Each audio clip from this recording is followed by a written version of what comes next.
जसले काठमाडौँमा एउटा टोइलेट बनाएन, टोइलेटै बनाएन नि, भत्काउने मात्रै काम गर्यो।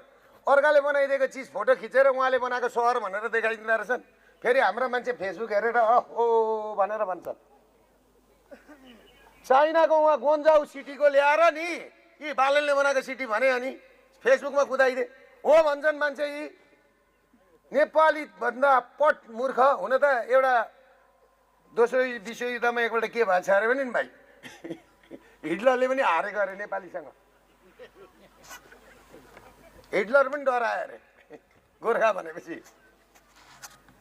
लडाकु विमान अन्ततिर जाँदा जम्मै मान्छे लुक्छन् अरे। नेपालतिर कुदाइदिएको सबै निस्केर बाहिर हेर्न थाले अरे क्या लडाकु विमान। छेउबाट लडाकु विमान जान्छ नि सबै निस्केर हेर्छन् अरे।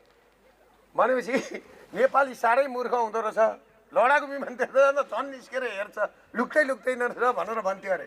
कुरो बुझ्नु भएन।